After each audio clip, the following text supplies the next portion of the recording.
Excellent. Thank you, Ray. Thank you, everyone, for joining us today. I appreciate seeing all the responses come in through chat. So I made a rookie mistake. I'll own it. I forgot my clicker today. So you're going to see me reach in a lot. So I do apologize for that. But I'm certainly excited to be bringing this training to you.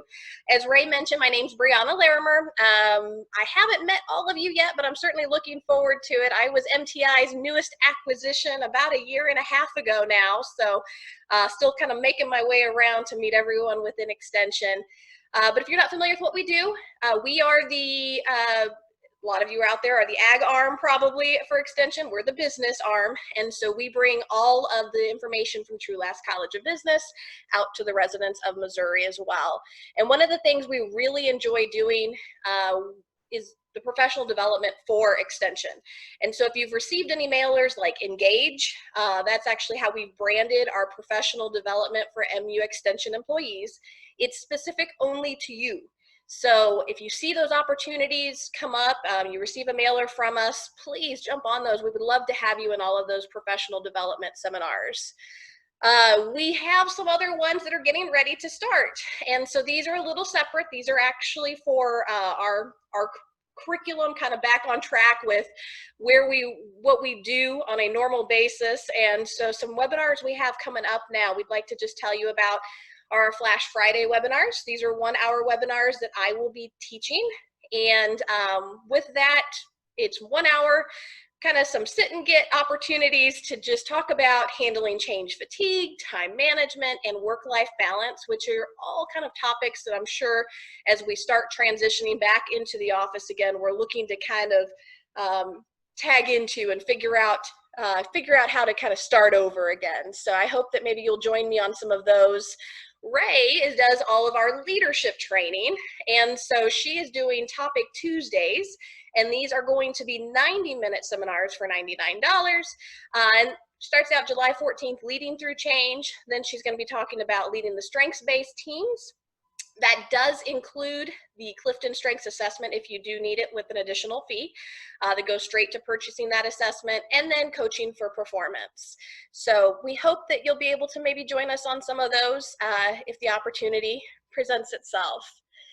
With that, I want to kind of transition into where we're going now. And as we start talking about this idea of being proactive, I have a poll question here for you. And I'm going to go ahead and start sharing this poll, but I would like to know from you, when you look at these two items, all right, if you're going boating, which one would you prefer to have with you? So we have life jacket or the life buoy. Seeing some responses come in here. Thank you all for participating. And thinking about boating, I'm sure a lot of us would probably like to be doing that on this beautiful Tuesday afternoon. So let's all imagine. All right, I'll give it about another 5 seconds here. Close it down in 3, 2, 1. All right, I'm gonna share these with you. So a lot of you, 91% of you said you'd rather have the life jacket with you. And then we had 9% say life buoy. Let me say, I'm sure all of us would probably enjoy having both, right? Certainly having the life jacket on beforehand and then having the life buoy with you in your actual boat. And that's right? There are going to be some times, and I use this correlation kind of to get us started here, because as we think about this idea of a life jacket or a life buoy, life jackets are to prevent us from drowning, right? Whereas life buoys are really thrown to us after the fact. They're given to us when we are in need a lot of times. And so I want us to start using this analogy or considering this as kind of a metaphor for being proactive and being reactive. All right, in a way, our life vest symbolizes that proactivity, right? We know ahead of time we're getting onto a boat, we're gonna put it on, we're gonna strap ourselves in, we're gonna make sure that we're doing what we need to do to be prepared for the situation ahead. Whereas, if something were to happen, our life buoy would then be thrown to us to prevent us, from drowning during being engulfed in that situation. And a lot of times this is what we see when we talk about proactivity and reactivity. We don't always plan ahead. We don't always think about being prepared mentally, physically, emotionally in a lot of cases. And a lot of that is being proactive. So what we're really going to dive into today is this idea that you are not a product of your circumstances, right? You don't have to wait for the life buoy to be thrown to you. You are a product of your decisions. And I love this quote from Dr. Stephen R. Covey. If you're not familiar with his book, this comes from 7 Habits of Highly Effective People. And it is a phenomenal book. It certainly changed the way I look at a lot of things when I started my career here with MTI. That was when I had the first chance to read it. But this is his very first habit. Habit number 1, being proactive. And so with this, I want to play a quick video for you that will kind of explain what he explains in the book. And it'll kind of set the stage for us as we move on with this. Just give me just a quick second here. I want to make sure that my sound is on for you. If you have any problems while I'm playing this video, please send a message in the chat and Ray can wave me down. So with that, we control how we respond to situations. And I want us to take this to heart, because a lot of times, I don't know how many times I've heard family and friends say, you know, I don't know why you're making me feel this way, or this is all ridiculous, and I don't understand why the world seems against me. You know, and a lot of times it's how we look at this. And so I really want us to kind of get this foundation here, that being proactive, it's really about, again, understanding things we aren't just going to let things happen to us, that we are going to work to make things happen. And so with that, I like this model from Stephen Covey as well. This is also part of his 7 habits. This is the idea that we have a freedom to choose. All right, so understand that we're going to have stimuli. We're going to have things that happen around us that will make us feel, that will make us want to act, that will certainly put us in a position where we have to make a decision on how we're going to respond. But that little in between, right, that freedom to choose, that is so critical in a lot of these decision-making situations. And it comes with those 4 unique human gifts, right? We're able to use our own self-awareness about the situation. We're able to use our own imagination about the situation. How do we want it to go, potentially? All right, maybe it didn't go like that in the past, but how can we imagine this response being different for us? We get to use our own conscience, right? That little person that sits on your shoulder that tells you the right or from wrong. And then we also have the independent will to make a choice. And so in this time, and I'm going to kind of break this down a little bit more, in this time right now when it feels like so much is happening to us, around us, with COVID, with some of the unrest that we're seeing nationally, it may feel like everything is weighing you down. All right, and I want to encourage you, and I want you to understand that all of that stimuli, that's going to continue, right? We can't control that. But what we do get to use is that freedom to choose how we're going to respond to it. And that's really where proactive people shine. So take this self-awareness, this imagination, your conscious, your independent will, and run with it. Be able to understand that out of all of this, I still get to choose how I'm going to respond to this situation, whatever the situation may be. One of the questions, I forgot to put it up before we started, was how many people are working back in the office? So if you're working back in the office, go ahead and send us a message in chat, or let us know where you're working from still. I know a lot of us extension folks are getting ready to come back in waves, so I'd love to see where everyone's at right now. All right, I want to process this out a little bit more. I really want us to talk about what can we do, right? It's called practical tips for remaining proactive. So what can we do to continue being proactive when times get tough, when that stimuli just continues to weigh us down, when we feel out of control? What are some steps that we can take? And the very first one, we're gonna break these out a little bit further through this training, but I want you to understand who you are. All right, a lot of times we get lost in our identity, in who we are during these situations, everything becomes overwhelming. And so one of the first steps to being proactive is to knowing exactly who you are. After we know who we are, we have the ability to take control of things. And I'm gonna give you two main pieces that I really think we only have control over, and they're pretty big pieces. So we'll break that out here in a second. We also need to be able to build our confidence that we are in control. We need to be able to build our confidence that we can move forward and we can respond, knowing who we are, knowing that I have control over these things. Now, how do I use that? Well, you use it through your confidence and how you present yourself then moving forward. And then at the very end, we got to track and strategize, right? Any good plan, we always need to be able to track and strategize and figure out what we need to do better next time. So that's going to be part of this process as well. I'd like to take a quick break though. Ray, what are we seeing in the chat there? Oh, hold on. I think you're muted. I gotcha. I forgot to unmute. I am seeing a lot of people working back in the office. Okay. So that seemed, if I were to count real quick on my fingers, it looks like most people are in the office. We do have some that are alternating.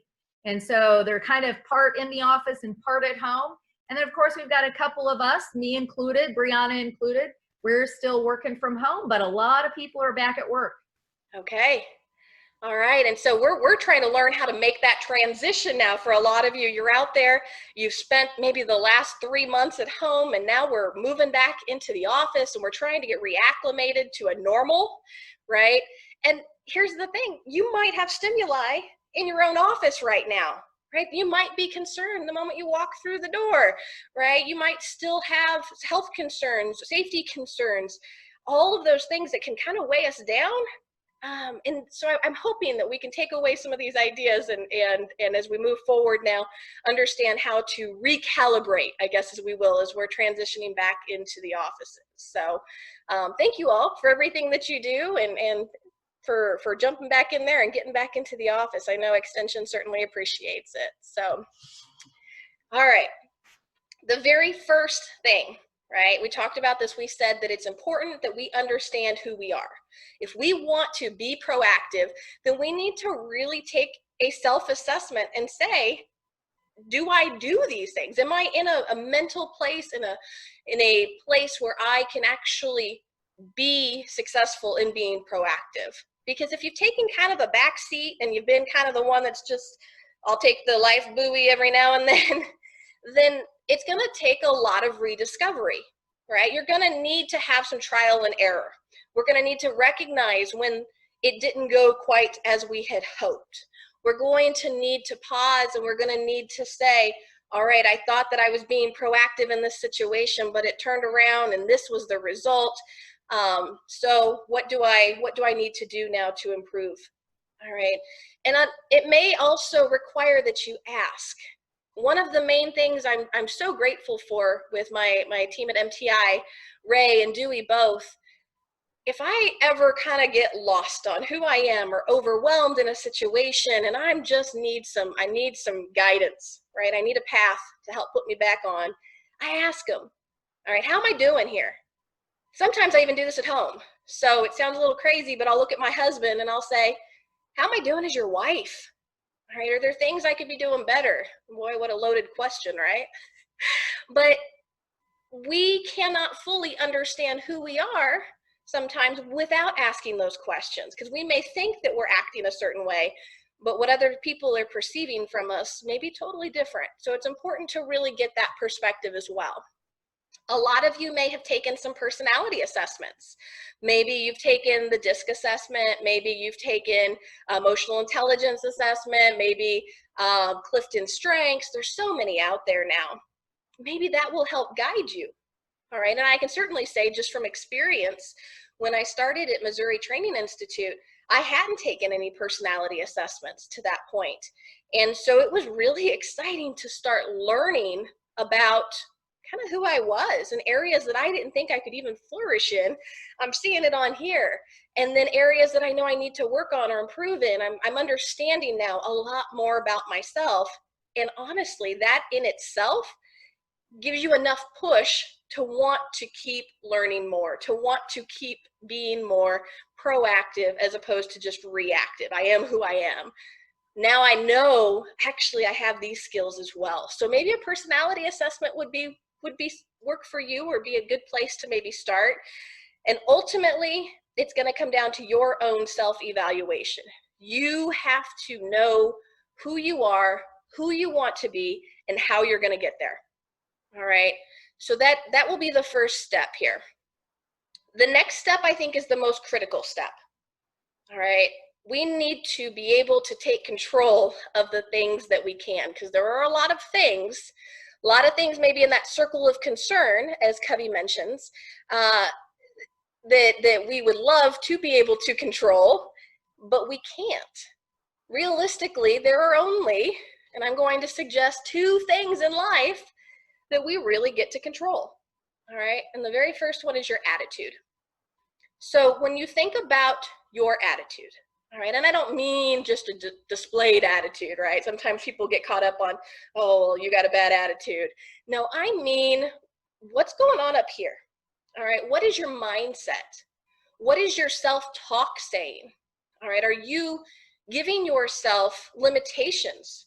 Are you selling yourself short? Are you being incredibly negative about your potential? All right, those are things that we can get wrapped up on. I've heard it several times before. My husband says it. I'm just a stupido. All right, he'll say that every now and then. And no, I hate even hearing that, because honestly, what we think about ourselves is how we're going to exhibit ourselves as well. So we need to be able to mind our own self-talk. That's where it's going to start. We understand ourselves, and we understand what we're saying about ourselves. Then we also need to think about what we're consuming. All right, a lot of us right now maybe have consumed a lot of news. And let me just own this. I come from a journalism background. I worked in television for several years. All right, I recognize the need for news. I appreciate and support Walter Cronkite journalism. However, right now, you might need to turn it off, all right? Because it can weigh you down as well. So junk in, junk out, right? So what you are, and thank you, Ray, for that, by the way. She gave me that when I first started. But junk in, junk out. What you consume, what you are spending your time consuming, will come out in how you behave. It will come out in how you speak. All right, it's just how our brains work. And then you probably heard the old saying, all right, I believe it's lay with the dogs and you get the fleas, right? So understanding, who are you associating with? Are there people that we really maybe just need to kind of put on the back burner because they're weighing us down as well? It's weighing our mental mindset down. All right, so who are you associating with? And it may not just be, all right, someone who is, I guess, in that category of being a dog, if you will, but it may just be somebody who isn't constantly negative. All right, sadly, I have a family member who's like that. And so when I'm around that family member, man, it just feels like at the end of it, like I just went through battle, all right? And it can weigh you down. So who are you associating with? Who are you spending most of your time around? And it's okay to set up boundaries. It's okay to really recognize what you need to take control of your own attitude, all right, of your own mindset. And so as we think about this a little bit more, I challenge all of you to always act with purpose. A lot of times we get stuck in this whirlwind and there's really no goals. We really lose sight of what the results should be, what the outcome should be. And so with that, right, our purpose gets lost and we're just doing the busy work. So act with purpose, right? Continue to stretch yourself past your limits. If you think you're limited on something, ask someone, hey, do you think I could do this? All right, one of the things I set my mind to a long time ago, and I'll share a little personal story with it. I said someday I wrestled in high school. I said I would love to fight in the cage someday. But there's just no way. I don't have time to do that. I don't have enough time to be a cage fighter, right? All right. I stretched myself past that limit. And I had an opportunity 2 years ago to fight in the cage, and I won, right? And so for the first time ever, I had this unknown potential that was unlocked. And it doesn't just have to be in your personal life. It can be in your professional life as well. All right, Ray and Dewey, when they first hired me for this position, I didn't know that I had the potential to do it. And they have unlocked so many things over the last year and a half that I am just incredibly grateful for. So again, going back to that, understanding who you are, if you don't know, all right, if you don't know if you might be good at it, ask someone, all right, or maybe just stretch yourself and see if you are. Take that action without expecting any type of results. When I got in that cage, I didn't know what was going to happen. I didn't know if I was going to win, if I was going to lose, all right? But what I did want to do is I at least wanted to tell myself one day that I did it. And so don't set yourself up for failure. That's a lot of times what we'll do when we expect certain results on things. We set ourselves up for failure when we don't reach those things. And perfectionists, I know you're out there. I'm one of them, all right? That is one of the most difficult things to overcome. You cannot expect perfection every time. All right, don't set yourself up for failure. When we have those setbacks, let's use them.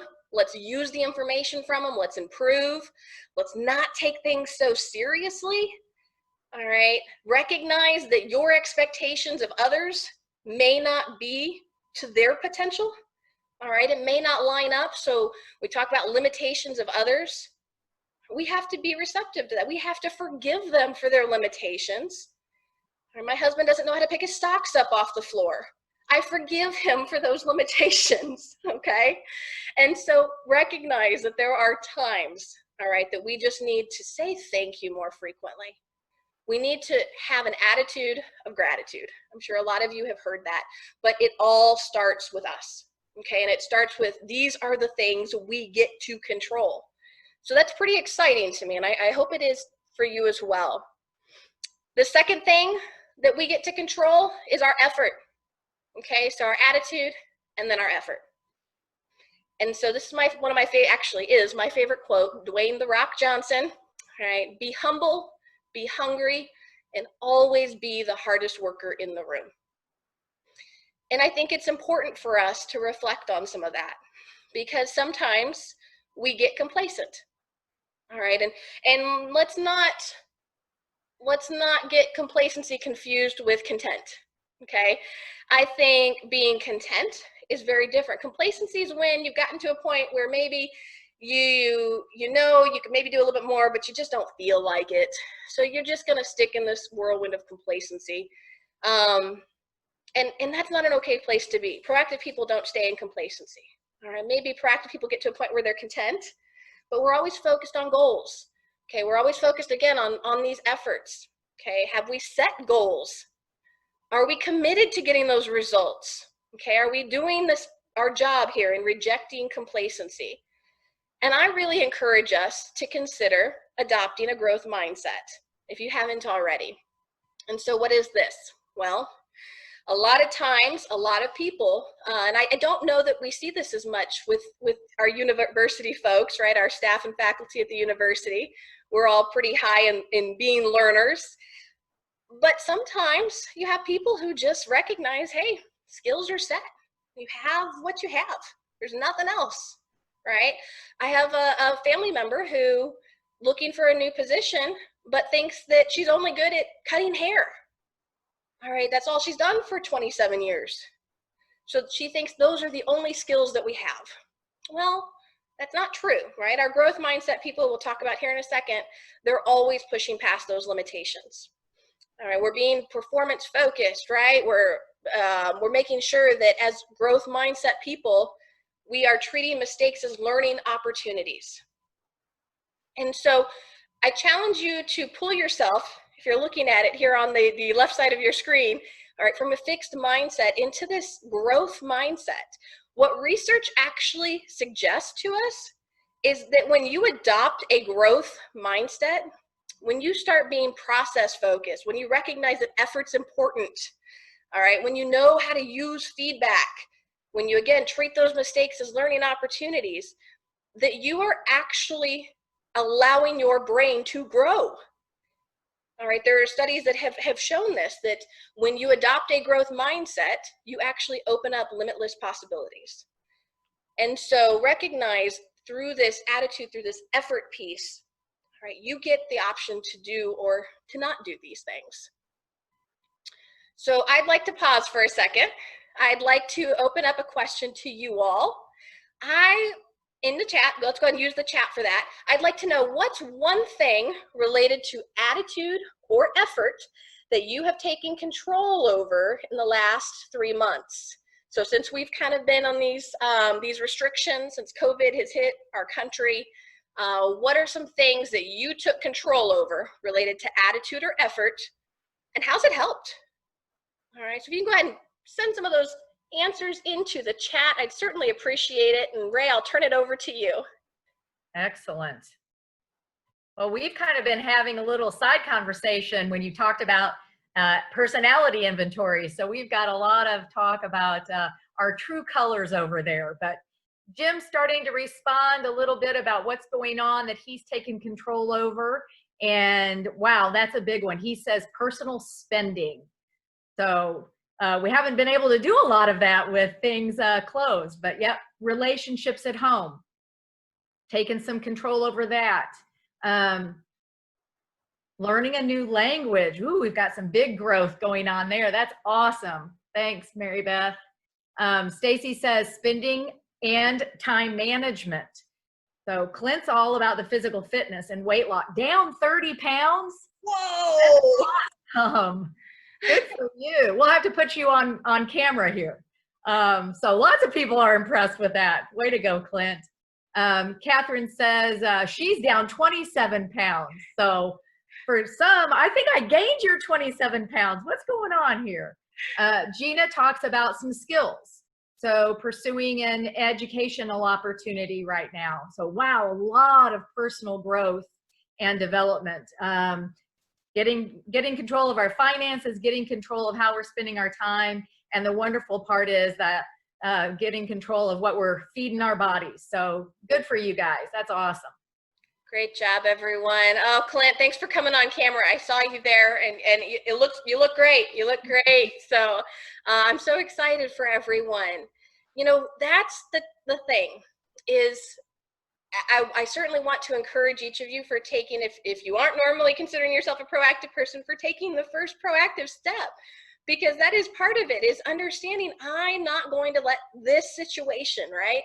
This situation be the downer, right? Be what takes control over my mindset and over my life.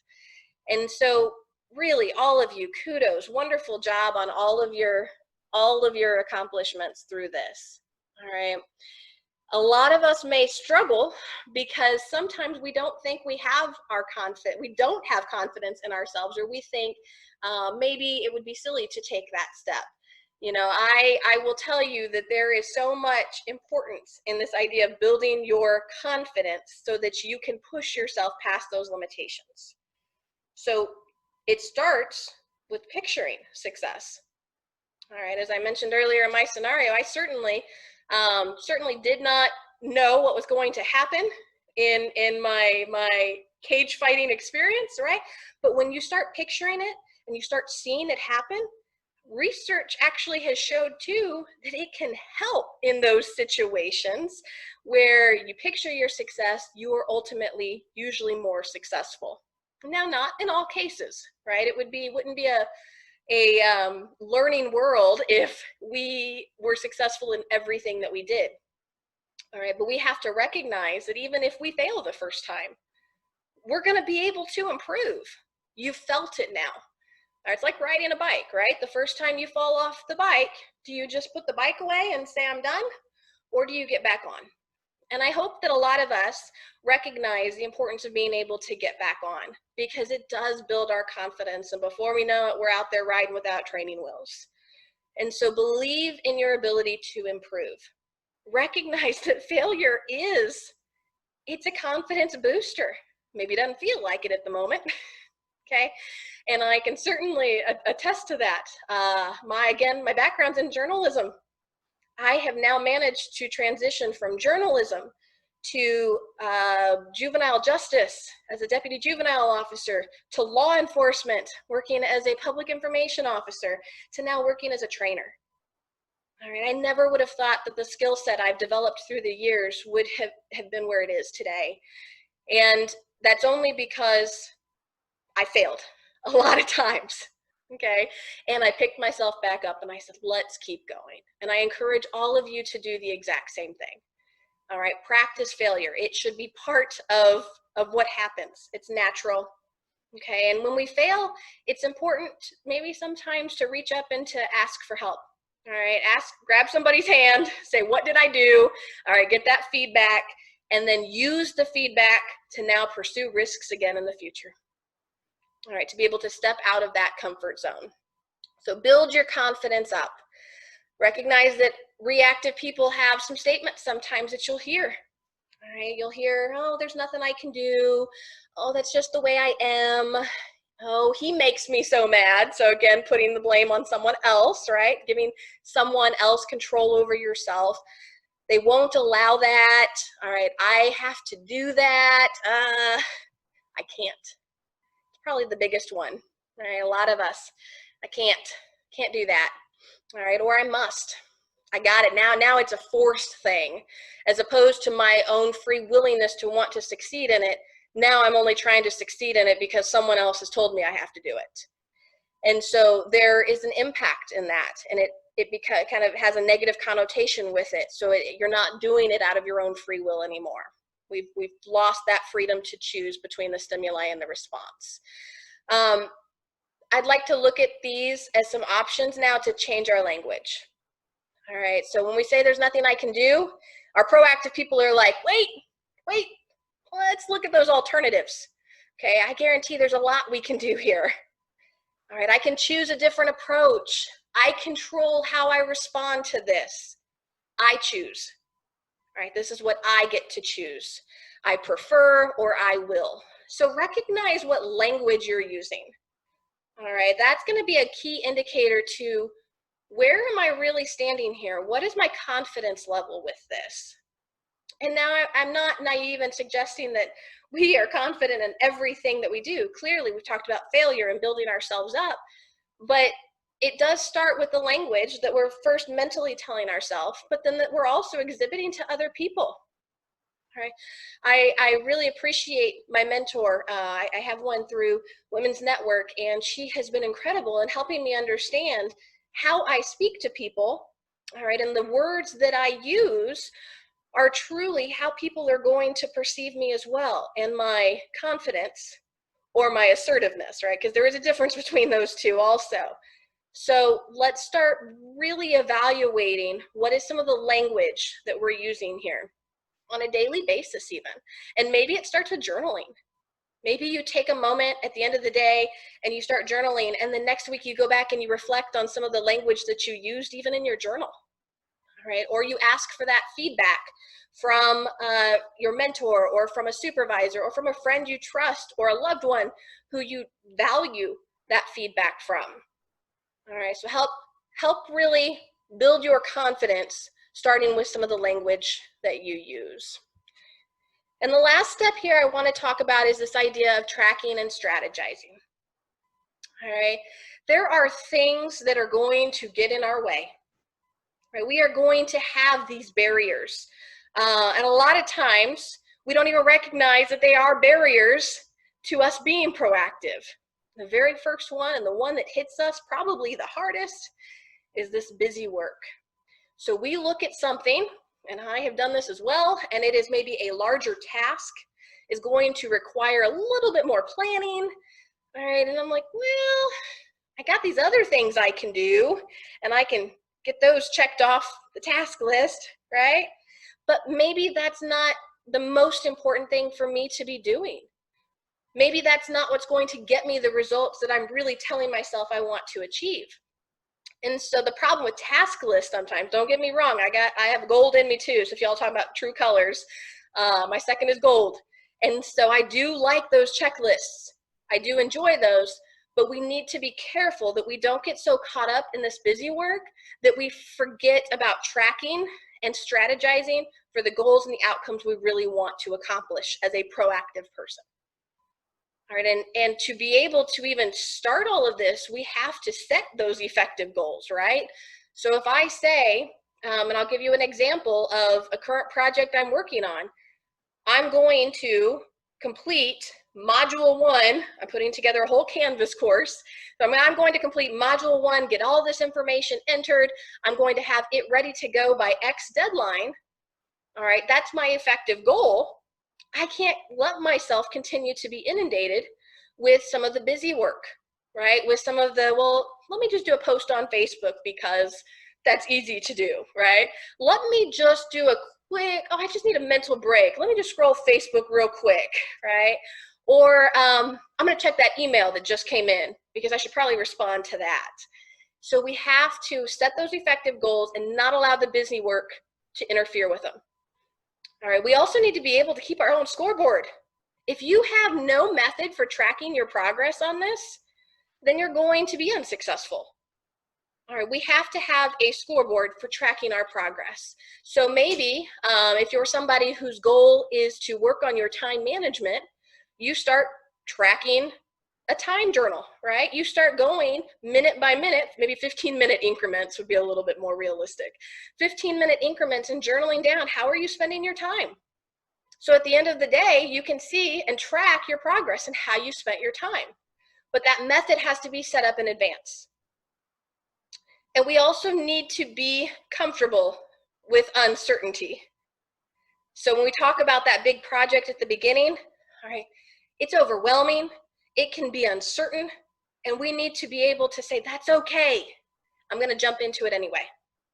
All right, I'm going to be able to handle the uncertainty that's going to come with jumping into this project. Because we may not be able to plan out or prepare the outcome, or we may lose control somewhere through the process. But if we lose our ability to handle that uncertainty, then we're always gonna stay stuck on the menial tasks, the things that don't mean as much. So be aware of the barriers, right? Be aware of the things that are setting you up to fail. And as you're reviewing your tracking process, as you've gone back to this and you've set all these things up, it's in place, now you need to really reflect, right? What's surprising you about that time journal you just did? What's working for you in that time journal? All right, what's getting in your way? And for some of us, when we were home, this may have been more difficult because there's a lot of things that might draw our attention more when we're out of our normal work environment. But most importantly, how do you want to move forward? All right, it can't just stop there. Okay, I checked it off the list. I did my time journal. Oh, it's not great, but I did it. No, what's next? Okay, what's next? That's 2 words that I know Ray uses with me a lot. And so what's next? And so I certainly appreciate that. And I think that those 2 words can set you up for a lot of success when you constantly play those over at the end of every process, at the end of every scoreboard evaluation. So there are a few features. All right, I believe that there are certain features if we are looking to demonstrate certain characteristics of proactive people. These are 3 main ones that really stick out. All right, and I encourage you to consider this. Again, take that time to self-reflect. Are you being anticipatory? Meaning, are you thinking ahead? Or are we just getting up every day saying, well, I'll just bring with me whatever the day is going to bring, right? I'm not planning necessarily for the tomorrow or next week or time in the future. And some people are inclined, maybe there's a freedom in that, right? Of just living for the day. But understand that that might be difficult then if you're trying to accomplish some proactivity too. Because we have to be able to recognize, hey, if I'm going to get on this boat, there could be a chance that the boat could sink. All right, and so I need to be able to put that life jacket on ahead of time. So I certainly think if you're not anticipatory, all right, think about ways that you can be. Maybe change oriented is what you need. Are you taking control of things, right? This is, again, attitude and effort. 2 big things we get to take control over every single day. Or are you just adapting? So, okay, you know, change is inevitable. I'll just adapt with it as it occurs, as opposed to actually mentally preparing myself for it in the moment? Or are you just waiting for it to happen to you? All right, so change-oriented means that you are preparing for it. You are taking control of that attitude and that effort, and really causing something to happen, as opposed to just adapting and waiting for it to. And the last one here, I think, is really just being self-initiated. Okay, you're not waiting to be asked to do something. You're just doing it. Okay, maybe you're not waiting to be asked, all right, or excuse me, or given those detailed instructions. You just do it. And so one of the things that I have valued about this time working from home is I certainly can relate to the idea that I didn't always self-initiate things. If I had a question about something, when it came to curriculum design, for example, which was not my forte, I came here and I would walk down to Ray's office, which was 3 feet away from mine, and say, hey, can you tell me how ... Or can you tell me what to do here? Now I initiate, all right, that myself. I'll go in and I'll research, come up with some things that maybe I found on my own for how we should move forward with this before I just check in with her and I say, hey, does this seem right? What are your thoughts on this? And so that's an opportunity that working remotely kind of allowed us, because it wasn't the freedom to just walk 3 feet anymore. So if you are back in the office, I encourage you, continue to self-initiate, right? Don't lose that if you started kind of adapting that as you were working remotely. Let's try and get things done without waiting for others to have to tell us, or without always receiving those detailed instructions. Now, there may be some projects you need those detailed instructions on, okay?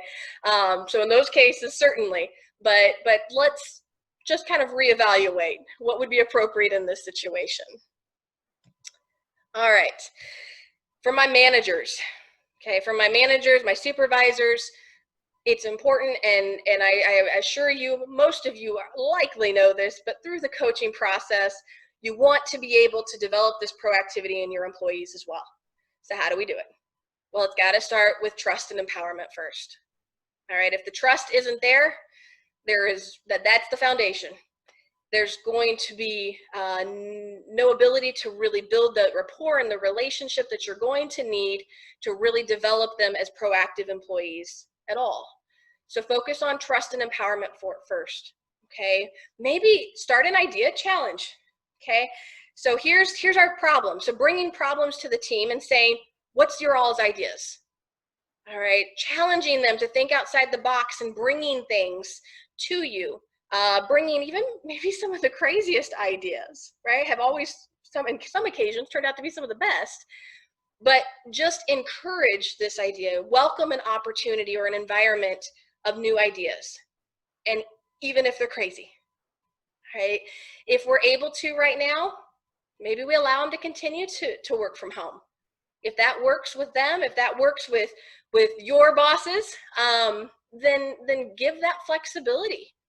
Give that flexibility to your employees so that they can continue to pursue all of those great things you all just put in the chat as well. This is how we build. This is how we build this particular skill in a lot of people. Maybe we need to start with implementing a what's our options policy.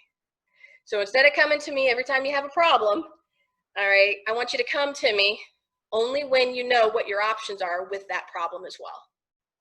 So that will then challenge employees to think outside the box and to come to you with some solutions too, right? We want there to be an opportunity to be open and to know that you can come to me as your manager, but at the same time, I want to put that responsibility on you. I'm proactively seeking out maybe some ideas or some ways that we can help, with this in this particular situation. And we always want to make sure that when we recognize those proactive behaviors, that we are rewarding them. All right, and it may just be as much as a phone call. It may be as much as a text message or an email, or just letting them know, hey, I know you're going above and beyond this week, and man, I just wanted you to know I appreciate it. All right, or I appreciate the work you're doing on this. And so we want to reinforce the behaviors that we want to see. All right, with all that, I feel really short-winded today. I am also, I'll say it, 31 weeks pregnant. So that has added to my short wind. So I appreciate you all bearing with me for that. I'd like to know from you now in your chat session, all right, what is one way you currently practice proactivity or you plan to? All right, so maybe you've taken something from this training. What are you going to do, or what have you been doing? Let's share some ideas with each other. So as those start coming in, I want to just kind of finish up here real briefly on this idea that that proactivity can be a double-edged sword, okay? And so be careful that you are being helpful and not annoying or obnoxious. So I remember one of the first things I ever learned was to always be there. That was something my great work ethic. My dad instilled that in me a long time ago. So I used to, when I worked at CPD, come to my boss with solutions to problems that hadn't even happened yet. But because I was so far ahead thinking, I would literally be running into his office probably 3 or 4 or 5 times a day just to tell him, hey, I was thinking about this. All right. And although I'm sure he appreciated that proactivity, at some point he had to say, Brianna, I need to get some work done too. And so there is a point where you have to rein it in. Okay. You have to rein it in a little bit, and you need to be able to understand, are you tactful with being proactive? All right. You can't just come in and start out with all these new ideas and you haven't spent any time building up the relationship first with your team or with your supervisor or whomever it is that you're really bringing these proactive ideas to. All right. There has to be a sense of relationships with those people. They have to know you, trust you, right? Have that kind of empowerment belief in you before they're going to take a lot of this seriously, right? We want to make sure we're not coming off as annoying or obnoxious. We're being proactive.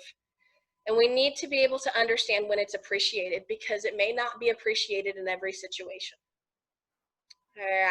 Again, same supervisor when I worked at the police department, I thought I was doing a great job at bringing this to the attention of the chief of police. It was about a media situation that could have gone really bad, and I jumped the chain of command. Okay, and here's one thing: if you know anything about military or law enforcement, you do not jump chain of command. So we had to have a conversation where I explained to him I was just trying to be proactive, though, and he helped me understand that as much as that's appreciated, here's the way in which it should happen. So for your supervisors and managers out there, you may need to support your staff on this. Okay, you may have that go-getter, that rock star employee who's really trying to be proactive in a lot of situations, and you just kind of got to rein them in. Okay, help them understand this, help them understand when that's appreciated and when it may be that double-edged sword. So, Ray, with that, did we have any responses come in? Well, we had Angie's response come in, and she said, I like to take the initiative on projects that come in the office. And Clint says, setting some personal goals, developing a strategy to get to them. So definitely sounds like they've been successful, not only in their personal environment, but also in a professional environment. So thanks, guys. Absolutely. Thank you all. And certainly, again, this may be new. This may just be something you're sitting here saying, Brianna, I just don't have time for this. There's so much going on. I'm caught in this whirlwind. All right. But when we start planning, preparing, when we start putting that life jacket on first, right, it's going to set us up, I think, for a lot more success and a peace that maybe we're not familiar with. And so I hope that as you start out on this being proactive or remaining proactive for some of us, this is kind of just a renewed idea that we're able to start putting into action.